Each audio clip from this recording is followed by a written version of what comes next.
আপনারা দেখতে পাচ্ছেন এখানে আমলকি আর কাঁচা হলুদ আছে। এই আমলকি আর কাঁচা হলুদের আজকে উপকারিতা বলবো। আপনারা যদি প্রতিদিন বলবো না, প্রতিদিন খাওয়া এটা প্রথম ঠিক না, কারণ সবাই সহ্য করতে পারবে না।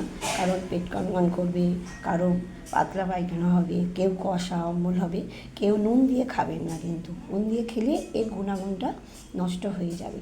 একটু কষ্ট করে খাবেন, হয়তো একটু কষা ভাব লাগবে, কিন্তু এর উপকার দারুণ। আপনাদের মাথার চুল পড়া কম হবে এবং প্রতিদিন খেতে বলবো না, একদিন ছাড়া এটা খাবেন, 1 মাস খেয়ে দেখুন, দারুণ।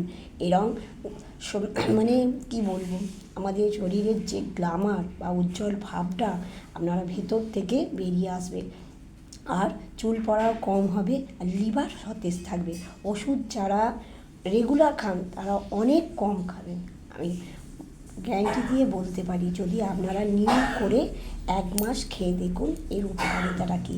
প্রথমেই আমি বাজারে তো এখন অ্যাভেলেবেল কাঁচা হলুদ আর আমলকি আমি কেটে মিক্সার গ্রাইন্ডারে মিক্স করে আপনাদের আসছি দেখাবো। এখানে কাঁচা হলুদ আর আমলকি আমি কেটে নিয়েছি, এবার আমি গ্রাইন্ড করে নেব।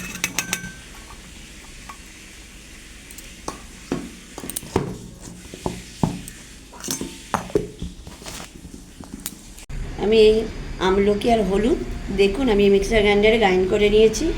এই যে আমি ছেঁকে নিলাম, এটা কিন্তু আমি ছাঁকবো না, এটা আপনাদের দেখানোর জন্য আমি। আমরা তো কাঁচা আমলকি বা হলুদ খেয়েই থাকি, সেই জন্য এই রটা আমি কিন্তু এরকম ছেঁকে নেব না, এর মধ্যেই দিয়ে দেবো এই ছাঁকাটা। দেখুন এইটা খেলে, এটা প্রতিদিন খাবেন না, আমাদের পরিবারের জন্য আমি 4-5টা নিয়েছি। আপনাদের পরিবারের যতজন লোক সেই পর্যন্ত নেবেন। এক একজনের জন্য 1 ইঞ্চি হলুদ আর একটা আমলকি হলেই যথেষ্ট। প্রতিদিন এটা খাওয়ার দরকার নেই। আবারও বলছি, প্রচুর উপকার। পাকা চুল আপনাদের পাকতে আর দেবে না। আমি বলবো না যে পাকা চুল সেটা কালো করবে, কিন্তু পাকা চুল অতিরিক্ত হচ্ছে, চুল পড়া বন্ধ হবে, লিভারের পক্ষে খুব ভালো। এটা আমি উপকার পেয়েছি, আপনাদের সঙ্গে শেয়ার করলাম। বন্ধুরা, আপনারা এটা খেয়ে দেখবেন, আমাকে কমেন্ট করে জানাবেন। আমার চ্যানেলে নতুন বন্ধু হয়ে থাকলে চ্যানেলটিকে সাবস্ক্রাইব করতে ভুলবেন না। আজকে এই পর্যন্ত, টাটা, বাই বাই।